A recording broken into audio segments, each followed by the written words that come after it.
Just Minding My Business Radio, where we are moving at the speed of God, learning what we didn't know we didn't know. I'm your host, Ida Crawford. And I'm your co-host, Ruth Haskins. So grab a pen and paper and get ready for information that you can use.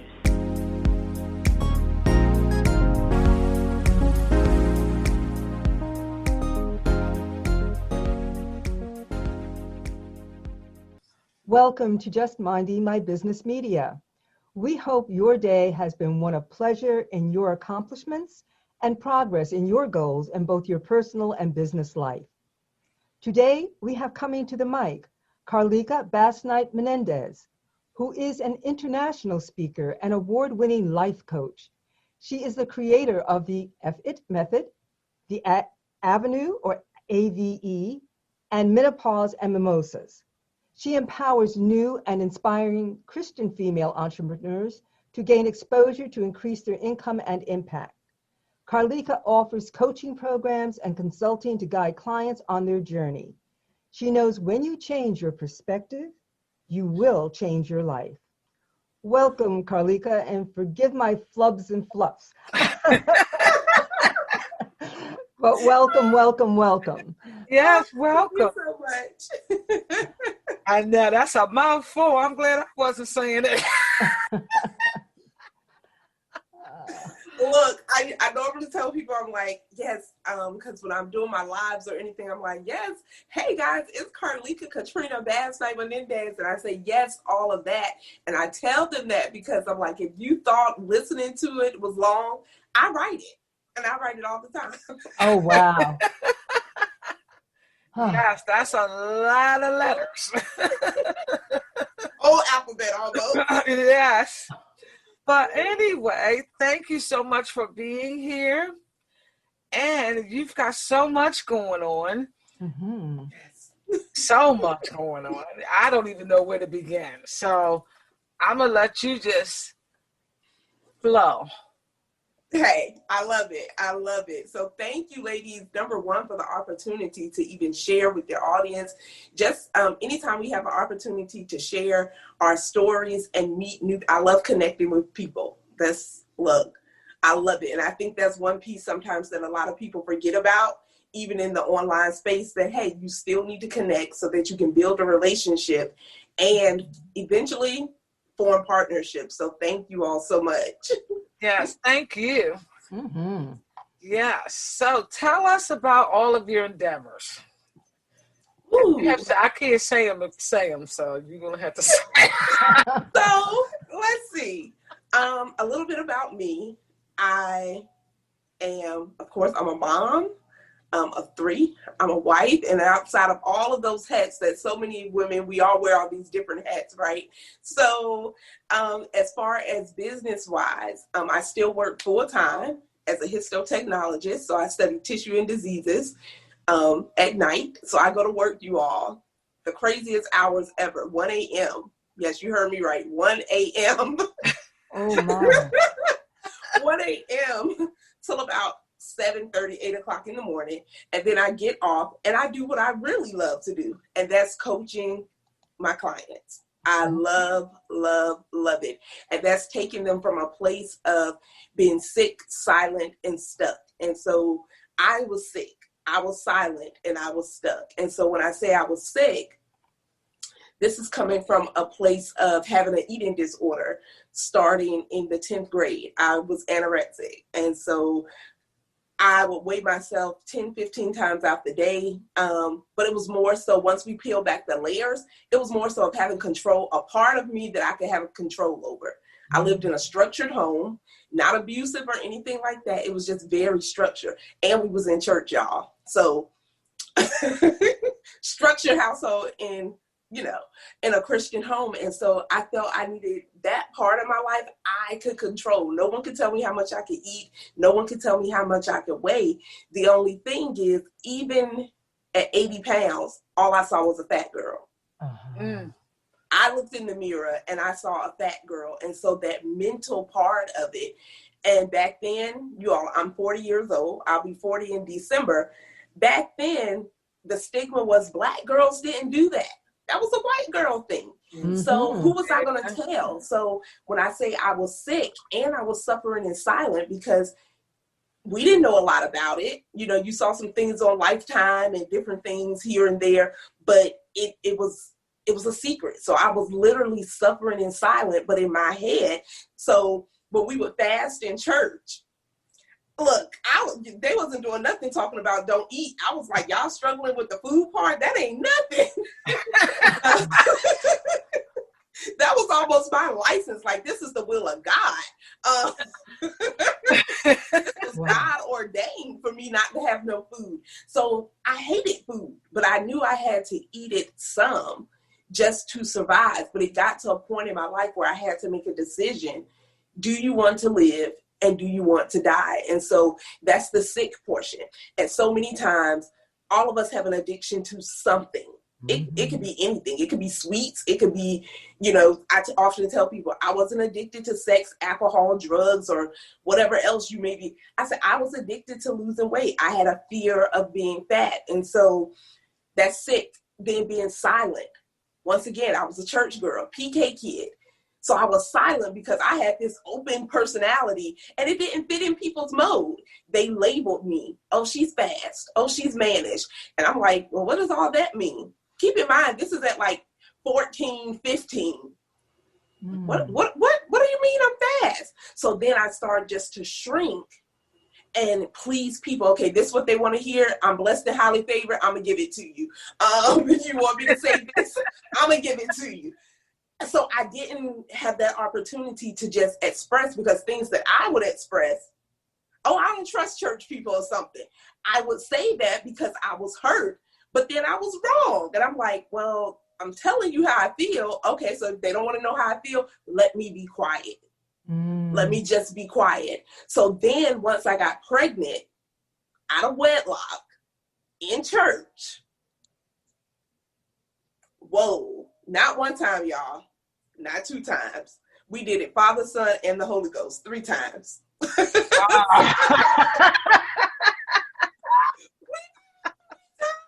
so the shame, the guilt, the only thing that I more so advocate for, even in that needs to change, because the thing is, I wasn't the first young lady and I wasn't the last. But if you grew up in church, then you know that period of, okay, you're almost stripped from all your duties. So I used to sing in the choir, dance, you know, I do all the things. Okay, you got pregnant, you couldn't do them. But there was no restoration in that period of me just being set down. There was no guidance. No one ever said, hey, how you doing? Mentally, keeping in mind, I was still battling an eating disorder, had a fear of being fat. Now I'm pregnant. And the doctor's like, hey, you need to gain 60 pounds. Whoa, wait a minute. You're crazy. I'm not getting ready to gain 60 pounds. Do you know I have a fear of being fat? Wow. Are you kidding me? 60 pounds? I broke down crying like it was the end. You would have thought it was the end of the world. But once again, that mental part of it. So that's the sick. That's the silent. And then when I say stuck, so many of us end up stuck. I was stuck in a box of perfectionism. Because of the label. So I got pregnant, and the only thing I could think, oh, this is what they was meaning when they said I was fast. This is what they meant when I was managed. Oh my God, I must really be those things. Oh, well, I'm gonna be those things then. There you go. That's I'm gonna be those things. And so the stuck part, stuck in that box of perfectionism, where even in church, my parents are ministers and all of these different things, and people act like when I got pregnant, you would have thought I was the first young lady to get pregnant in the church. Oh my God, are they going to still be able to preach the word? The Bible didn't change, okay? My situation changed, not the word of God. And so stuck in that box of not being able to be who I was, not being able to have a voice, and moving from that place of saying, you know what, perfectionism doesn't even exist. And some of us are waiting on those moments. We're waiting on that perfect time. We're waiting on that perfect opportunity. Some people out here waiting on a perfect man. Y'all, let me tell you right now, he ain't coming. You got that right. Does not exist. Non-exist. now is the time. So moving out of that space of sick, silent, and stuck, I'm always encouraging women, hey, you have to speak up.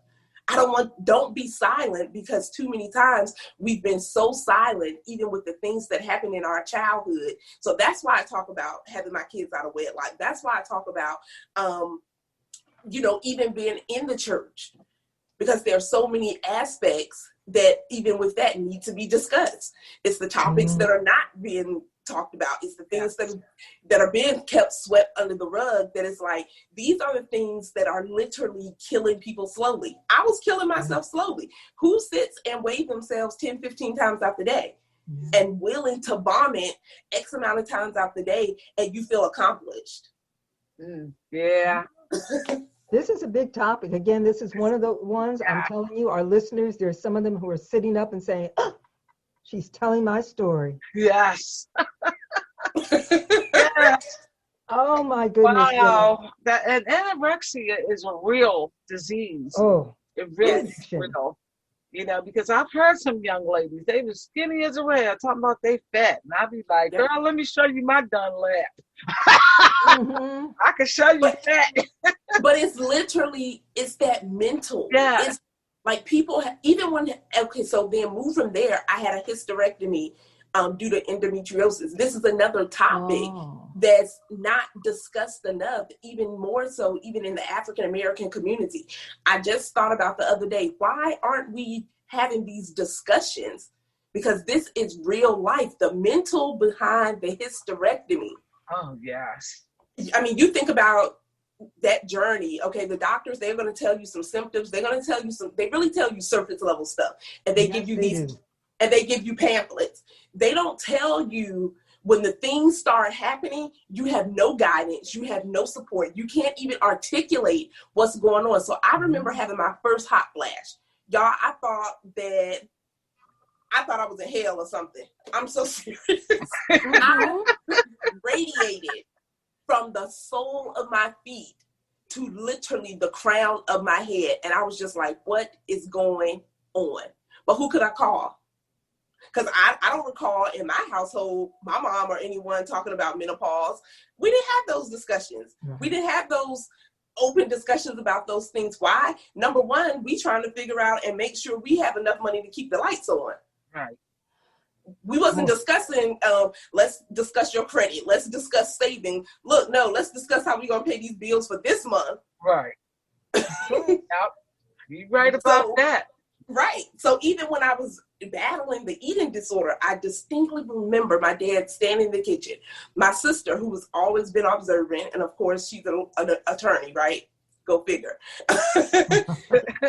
She's the one who told them, she was like, you all don't ever notice that she just pick over her food. You all don't notice that every time she eat, she goes to the bathroom. Something's not right. Just something's not right. So they started paying attention like, well, yeah. Then I was just losing I was always small framed. But when you can really see the bone structure, and then I start passing out and all these things, I remember my dad standing in the kitchen. I'm sitting at the table, picking over my food, trying to force myself to eat, because we got to put that mask on, right? We got to put that mask on that everything's okay. We put that mask on to go to work. We put it on to go to church. I'm fine. And he said to me, hey, if you don't want to, we don't have money to waste food. So if you don't want to eat, don't eat. I was like, thank you, Jesus. You just released me. Oh my. But I understood that when you don't, the Bible even talks about that. We perish for the lack of knowledge. And so when we don't know what we don't know. Right. So when you're already trying to figure out how you're feeding a family of 5, and there may not be enough money, and your lights are off, or your water is off, and all of these different aspects, I understood. And I know some people be like, wow, what dad would say that? Why wouldn't he say that when you're struggling and you got this person up here eating food and then she just vomited it up like she putting groceries in the house? I got it. And I wasn't even upset. Like I said, I was like, oh, he just blessed me. He just blessed my whole life with that. So then I would go weeks with no food, and I was wow, just enough to stay hydrated. Wow. Yeah. Most people do not realize, especially in the Black community, African American community, whatever, how dangerous and how real this syndrome, this whole idea of dieting, this dieting mentality, when it goes to either extreme, when it goes to anorexia, when it goes to the other extreme where people are eating constantly and cannot stop. And they are, and we see them in our communities, but we don't pay attention because we don't have the eyes to see it, and we don't see that people are really suffering.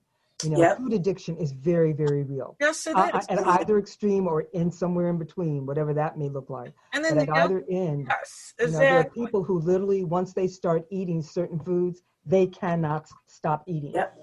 And it's a deadly disease. Yes, it is. And the other part of that, a lot of times in the African American community, is the thought that Black people don't have that. Right. Which is, we know is a myth, because we are human first. Right. So any disease that a human can get, it doesn't have color to it. It has no color to it. It is universal. Yes, exactly. Universal. We don't think on those terms, and then we don't pay attention to when something's wrong. Like you said, your sister picked it up.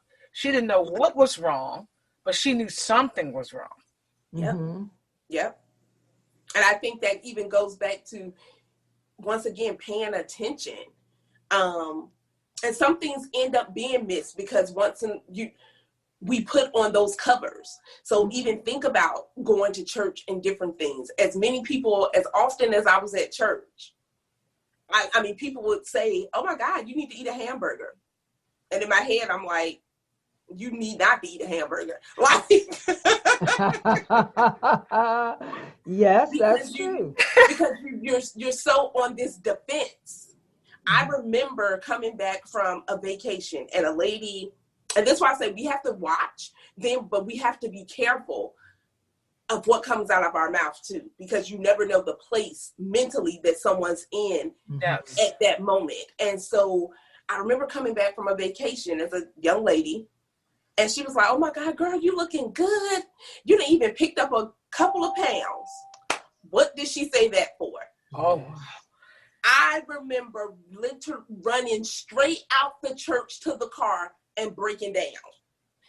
And I was on the road of recovery. I was on that road of, okay, let me get it together, because I didn't want to die, because during this time, I didn't have to make myself throw up anymore. It was like automatic. And I had started passing out and different things. So when she said that, I didn't hear anything else she said after that.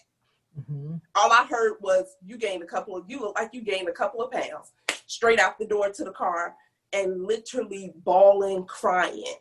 But how would anyone know? Because we have to pay attention. And a lot of people don't know the signs. Right. You don't know the signs. You know, that's so interesting, because on the anorexic side, someone can tell you that you gained a few pounds and you fall apart. And on the other side of that, of food addiction, you have those who are trying to stop eating, and they're obese, and someone could walk up to them and say, oh, it looks like you're losing weight. And that will send them out. It's all of a sudden, because the whole weight thing is about protection. It's about it's a defense. So when anyone breaches that defense, unless you're deep into recovery, it can really send you off the deep end. It sure can. I totally get that. And that's why I say I'm glad now that we're bringing awareness to so many other aspects of mental health, because I'm like, I never was diagnosed with a mental illness, but y'all, I had a mental illness. I said, it's no way to say it. Of course, back then, we couldn't afford to go to a therapist and different things, and the stigma with therapy. What, you're not crazy? Oh, yes. You know, all you need is Jesus, and you can pray. So I'm thankful. That's the mentality. Yes. And so during that time, I do believe that God gives us grace and the tools for what we can do during that time. We're not in that time now. There's too much accessible to people to say, I would not encourage anyone to just say, hey, go get you some prayer. I'm a believer. However, no, go get you some help. Go get you a support group, because in that it was a fight, but I didn't have a therapist. I didn't have these different things. So I literally I really, really had to fight with other people not understanding exactly what's mentally going on. I talk to women even having hysterectomy. People don't understand that mental. And I've had some people, you didn't want any more kids. It's not the point that I didn't want any more kids. It's the point once it hit me that, oh my God, I don't have my reproductive. Am I less than a woman? Am I this? Oh my goodness. And so then once the menopause started, and now you have this weight gain, you have all of these things that's happening. You're just like, okay, am I going crazy? Because and it's affecting so many, and that's why we created Menopause and Mimosas, because I'm like, we have to have these conversations. It's nothing to be ashamed about. Menopause is a part of my life. So if I break out in a hot flash, I'm having a hot flash. I can't say, okay, no hot flashes today, and it don't happen. That's not the way it works. Yeah. They break out anytime. I don't have no control. They break out when they want to. And let me tell you, they break out if I'm riding down the road and I got a wig or something on, I get too hot, the wig, put your seatbelt on, because you're going in the passenger seat. But we're not having those discussions where these things are affecting relationships. They're affecting people's self-esteem. It's affecting marriages, where people are like, hey, it's affecting people in the workplace. So now my goal is, you know what? We need to bring more awareness. And my goal is one woman at a time, because even if you're not in menopause, I wish that I had the more education. I wish I had some support. I wish I would have had more guidance outside of a pamphlet that probably went in the trash the day after surgery or something. I don't know. But it's real. Yes. Well, that's one of the things, I'm so glad you're talking about this, because there's so many women who have gone through some either partial or complete hysterectomy.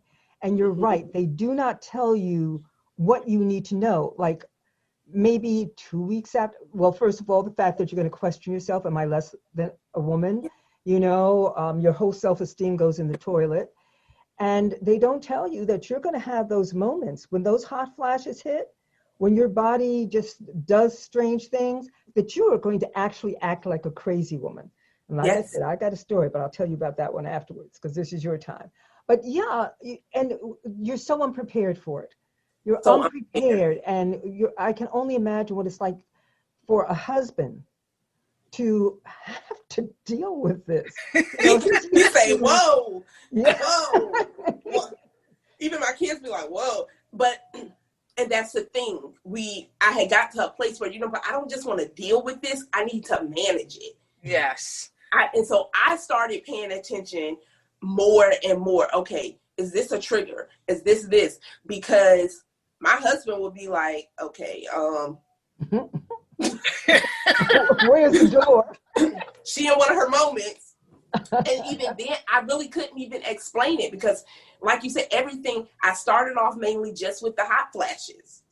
It was nothing else. Then I became to get more irritable, and I'm like, okay, I'm not even this type of person. Like, stuff don't normally irritate me to that degree, to the point I'm a little snappy. I said, and I'm like, what is going on?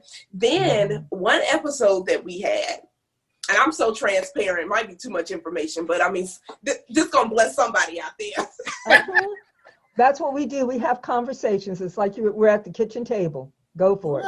I mean, you say your mind was in the mood. My zone won't in the mood. Dry as the Sahara Desert. And y'all, when I say the zone, I'm talking about your lady part. So the zone was not, that was the first time that had happened. I was like, wait, what's going on? Oh. Dry as the Sahara Desert. I cried. I broke down and cried. Mm-hmm. Yeah. And my husband was just looking at me. So then I got upset, because I'm like, you're not going to console me? I'm up here crying? Like, you just going to sit here and look? And he was like, I don't know what you're going through. I don't know what to say. And in that moment, I said, wow, how many other women are feeling this exact way? And we're trying to figure out what's going on with us so that we can articulate to our significant others what's going on. So both of us can be on board. So both of us, and I was like, wow, right. You don't really know because I don't really discuss it. I never had this to happen. So how can I tell you if it, and I said, wow. So even in that moment, I was like, wow, am I less than a woman now? I can't even perform right. Like, come on now. And so I'm like, okay, well, but he was like, it's okay. And so the way I explained it to him was, what if you had to take a blue pill every single time just so that you could perform? How would you feel? And then he was like, oh, right. That was the best way I could explain it. That let me see how I can relate this to you. And so, but once again, we have to have these conversations because there's so many people out here trying to figure out without getting on, hormone replacement and all these medications that probably lead to you having to take another medication and all of these things. So that's why I don't take any medication, because I'm like, look, I'm not getting ready to be the candy lady, the pill lady with all these shake it all around. I just refuse to do that. So with that, I'm learning more to manage my menopause. And because until I'm out of it, I have to manage. I was like, look, menopause, you're not getting ready to take over my life now. Mm-hmm. Now, sometimes at the workplace, the hot flashes and stuff, they can be so unbearable. But the more research and stuff that I'm doing, some ladies were like, they end up leaving their jobs. Yeah. And I was like, oh, well, I want to leave my job, but I don't want to leave it. Because of this. Yeah. This is not the bargaining chip I'm going to use. Yeah. Right. And I said, menopause is not a disease, but it is a transition. And it's not a conversation happening in the workplace. I think about myself at work. When I'm having a hot flash, I literally go to my car, blast the air conditioner. And sometimes I've had hot flashes so bad that my hands are shaking. And I literally I feel like if I could just strip, I would strip right there. But they would probably call the police. So, but that's the way it feels. Yeah. Mm-hmm. And they're not discussing it at the workplace. And I'm just like, some people may need a modified schedule. Are you willing to give that to them, though? Some people may need to take multiple breaks. Are you willing to give that to them without writing them up or them having to, like, I shouldn't have consequences because of what my body's going through. Oh, my goodness. What an awesome idea. Yes. Because Lord knows they don't have it. They didn't have it when I was going through it. And they still don't. They still don't. That's amazing. It's amazing. They still don't. I'm just like, you need to. Because some days, I don't think they understand. Some days, the fatigue that I have, some days, my husband's a personal trainer. I work out with him with his camps. I said, I watch what I eat just to be healthy because we have one body. So taking those, what I can do, I said, but things that I have no control over. Sometimes I have fatigue and I'm just like, okay, it's had nothing that has changed with teen. I'm getting enough. I just feel so fatigued, but I still push myself to go to work. My thing is, if I called them and said, hey, I'm too fatigued to come to work. Are you going? Exactly. They're going to be like, what? Is that a sickness? No, I'm fatigued.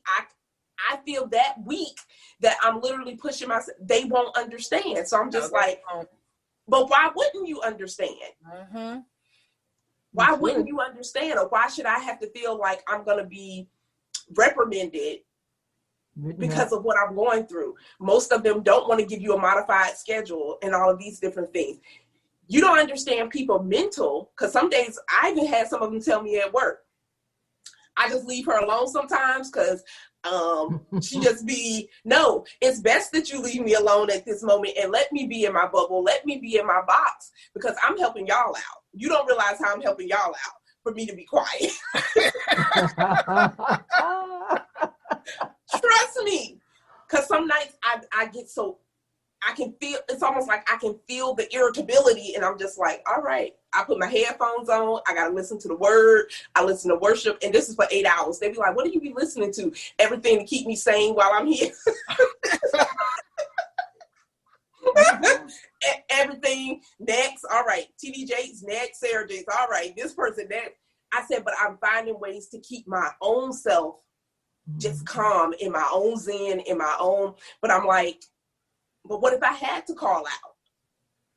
How many times you gonna allow me to do that without saying, okay, you're fired, or this is excessive, or this? I said, they don't understand. It's been days I done got there, and though I drive about 40 minutes, I be ready to turn right back around when I pull in the parking lot. Because I'm just not feeling it. And I said, it's not that I hate where I work and all these different things. It's just that particular day, mentally and everything, I just want to be either in the bed or like I said, the hot flashes be so bad to the point now you're mentally at work saying to yourself, okay, do I still smell fresh? Yes. It's so many other things. And it's not like I'm going to the bathroom and take a wash off and wash up and all of these different things. But mentally, and even as a speaker, I'm so conscious of what I'm wearing. I'm conscious because I don't want to get up and then be looking, because I'm telling you, you sweat from every place that you don't even think you can sweat from. I said, well, I don't want to get up and be looking like I done peed on myself or something, or raise my arm up and that be the picture that they get. And they be like, whoa, did she put on deodorant? Yeah, I put on enough deodorant, but I don't have any control. Your back all sweaty and everything. So now you're conscious of what you're putting on. You're conscious of this. You're conscious of, okay, yes, I know I bathe, but let me take these wipes with me and let me do this. It's a lot. Yeah. Let me ask you a question. Have you been able to do anything holistically to help manage? So I have, this company had sent me these drops, all natural drops. And so one of them is called a dose of sunshine. So I've been using those now for probably like 2 months. And I have seen the hot flashes ain't stopped now. However, it does calm it down some, where they're not as frequent. They still coming, but they're not as frequent. So I would encourage anyone, number one, keep a log of, almost like a medical journal per se, of, okay, I will log like what I'm eating, because sometimes certain foods and different things can trigger. And so I'm just like, okay, maybe it's something I ate. Maybe it's this, or did I get enough sleep? So I try to kind of log when I'm having hot flashes and stuff to see, is there a trend? So I call it tracking trending. Track and then try to find a trend of, okay, are these night sweats waking me up at midnight every night? What did I do prior to going to bed, and different things? Because think about it, even when you go to the doctor, they're only going on what you say. That's true. That's true. You know, we're thankful for them, but this is why we have to know our bodies.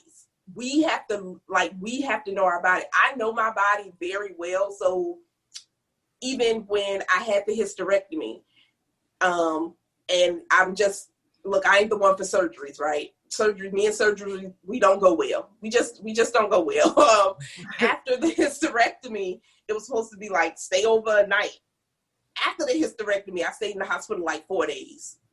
They released me in less than 24 hours.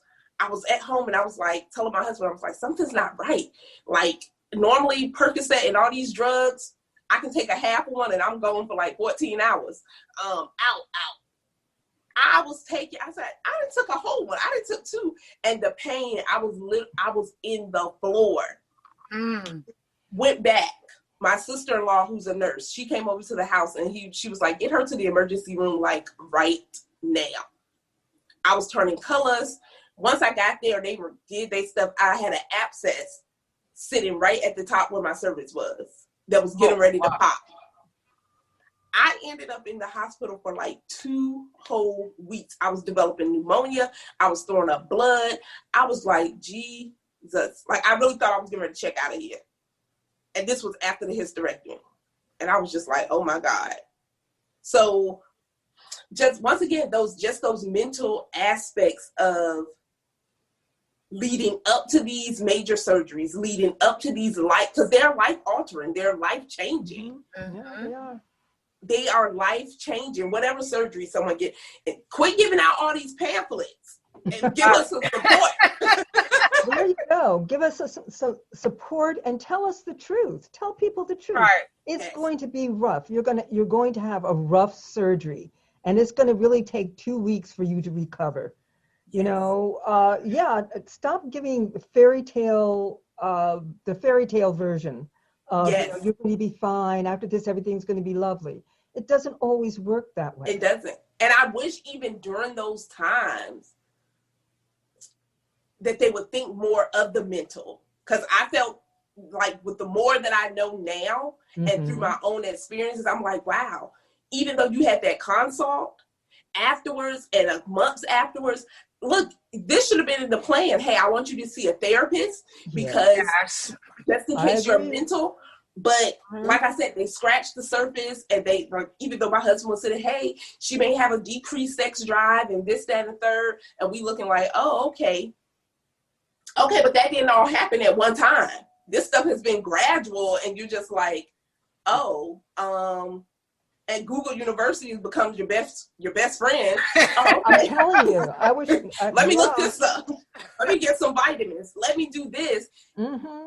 Without telling you, hey, here's a nutritionist, here's some resources that can really help you during this journey, because it is a journey. It's a journey. Absolutely.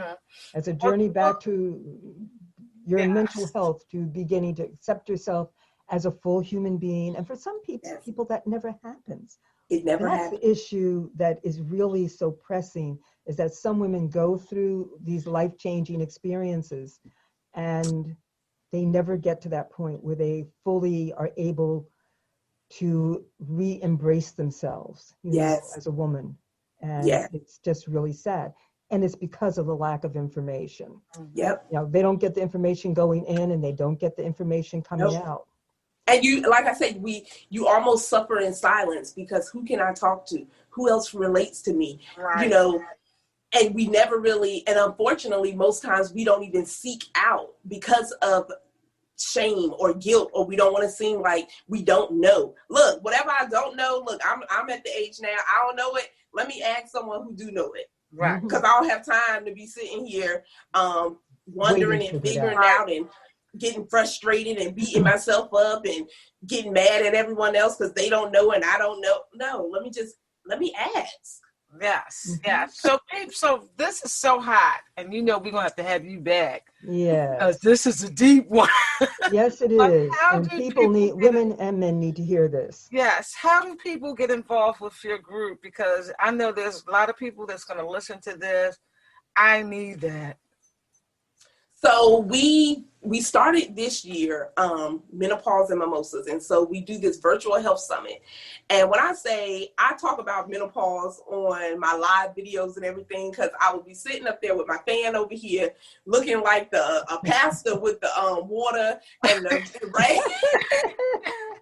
And someone was like, oh my God. I said, look, y'all, I didn't just work out or anything. I'm sitting here nice and calm, and I just broke out in a hot flash. I had people, they was like, oh, I can relate. I said, well, why y'all not talking about your hot flashes? Y'all looking at me up here sweating and carrying on. But they was like, you're just so open about it. I said, we have to be.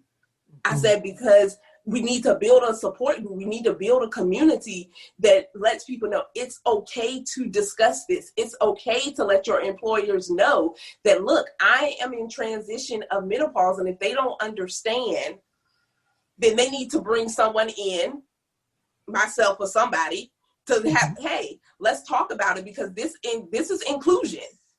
This is a part of diversity. I like that. Inclusion, diversity, yes. I exactly. agree. And so we started Menopause and Mimosas this year.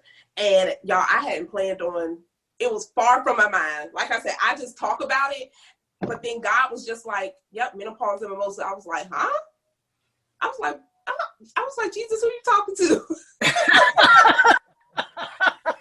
But he gave everything to me. And in one day, I literally sat down in one day, created an ebook, created an event, reached out to some speakers, and they was like, yes, we would love to. I'm from a nutritionist to mindset. I said, right, because it's all of these aspects. I said, so I even started researching in the Bible, because I tell people, look, everything I do falls in 3 categories: Bible, business, and life. One of those categories. So I'm looking in the Bible on menopause, and I said, well, your attitude is a part of menopause. Your feelings, what's going on from your mental. I said, oh, okay. I said, so let's pray about our attitude. God, I thank you for having a great attitude on today and not being so irritated by things and people, and menopause comes under control. So I started confessing those things on a daily basis. Once again, it's not that the hot flashes and everything is just going to be alleviated, but we have to find ways that we can manage it. That if I'm better mentally, if I'm better spiritually, if I'm better emotionally and physically, now I can show up to be the mom, and I can show up and be the wife, and I can show up and be the coach, and I can show up and keep speaking about it and bringing awareness. But if I'm not well, how am I gonna sit here and talk about it like, oh, what? So yeah. So we openness started is awesome, because because of the way you are, it's going to support other women to be just as open, because they're going to feel safe. Because you're able to articulate it without shame, without anything, really. This is what it is. This is what it is. And it's like, okay. And we love that. We love that.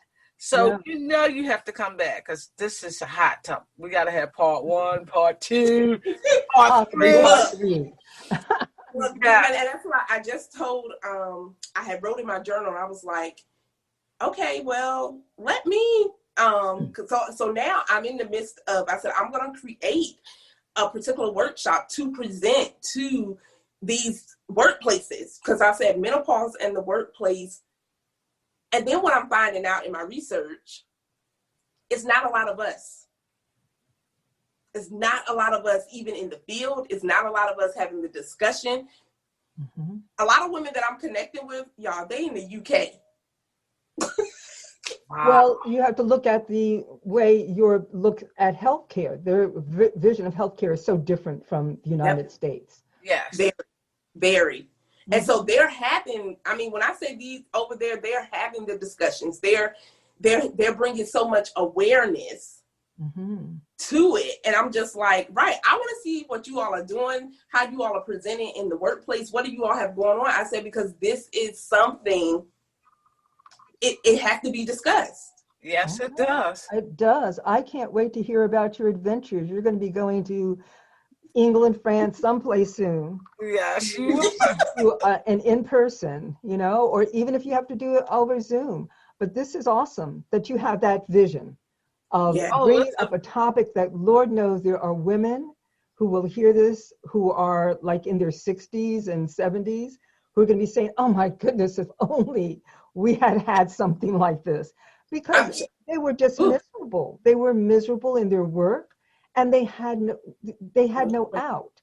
They had no out. They just had to go and act like a crazy woman sometimes and lose their jobs or end up walking off jobs because they couldn't handle it anymore, especially if it was in a very high pressured and public situation. That feeling that all of a sudden you have broken out in this deep sweat. Yes. And that you think that you smell bad. Yes. This is so many women who are going to be like loving you, blessing you, and this is encouraging you. Like you said, it has to be talked about. It's not talked about in the United States. Not at all. So you are about to change the world. Change this. I said we're doing it, and we're just doing it one woman at a time. I was just like, I know God gave it to me because, like I said, I'm just like, hey, I talk about all aspects of my life. I'll be like, y'all, this might be too much information, but y'all gonna get it today. Y'all gonna get this information today. But I was just, the more and more, and I just, every day I'm doing research and I'm doing my due diligence because I'm just like, wow, this is really not, and I'm thinking about myself, like, I've been in menopause for 10 years. And I'm like, wow. And it's just now that I'm finding more women or support, and they're like, oh, and I said, and I get it. Some women don't really have the hot flashes. I said, but it's no different than when we all got to puberty at some point. We all went through puberty. You got there. So regardless if you're in menopause now or not, eventually, regardless if you're thrown in it from a hysterectomy, chemo, or anything, or you just go through the change, you're going to get there. So why not be educated now? Why not have some information now? Why not do some things that you can start helping yourself on the nutritional end? Even when it comes to vaginal health and all of these things, we talk about breast health a lot.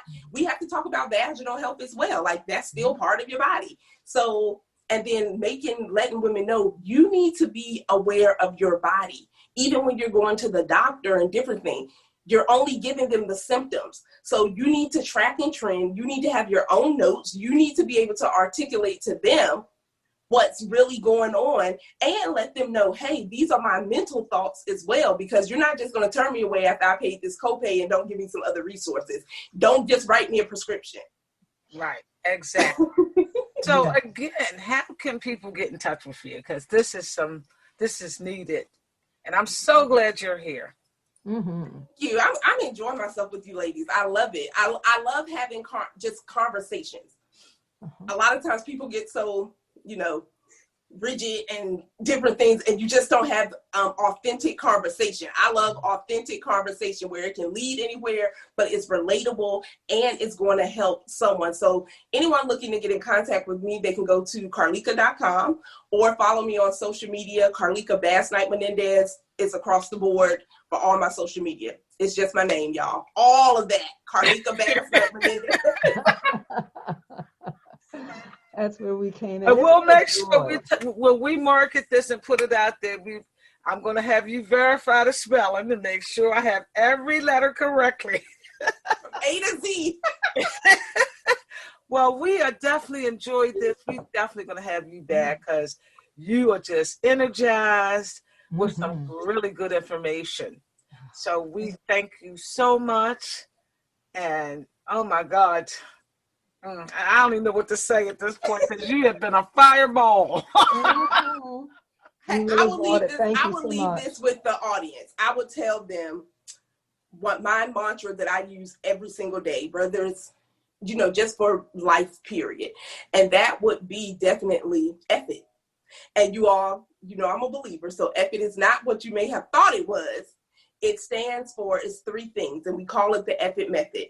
And these 3 things are going to get you started, and they keep you going. So 1, using your faith. You have to faith it. So in this journey, you have to keep elevating and igniting your faith. Number 2, you have to face it. Face your challenges. Let's deal and let's heal. Let's quit sweeping things under the rug. Let's face the challenges and know that you're not alone. But no one will know. Quit suffering in silence. You don't have to suffer in silence. There's a community of people willing to pray for you, push you, and praise you. And then the 3rd thing is fulfill it. Being committed to fulfilling your purpose. No one can do it. So now is your time to speak up, stand up, and show up. All right. Y'all heard that? Right. So when you get a little discouraged, when you feel some self-doubt, when you feel like, you don't think you're good enough, of course you're more than enough. Just say F it and keep moving. I say it every day. I like that. I like it so much. Thank you. Thank you so much. That's a jewel. That's a pleasure. That is great. Thank you, ladies. Thank you for having me. I really, really appreciate it. I have enjoyed this. Enjoyed it. Yes, we have too. Yes, most We're definitely. way over the time, but it was definitely worth it. That's one of those great conversations. Yes. Thank you so, so much. You're welcome. Your business, through Just Minding My Business Media, has exposure on internet radio, major social media platforms, and now TV. Through Just Minding My Business, dynamic digital marketing platform. Don't listen to the word on the street. Hear it for yourself. Visit jmmb.assistercircle.org to learn how you can take your business your vision to the next level. Thank you to the amazing women of a Sister Circle Empowerment Network, ASCEN LLC, and our media partners. Voiceovers by RCH VoiceWorks, for when you want to be heard. Call 443-620-4115.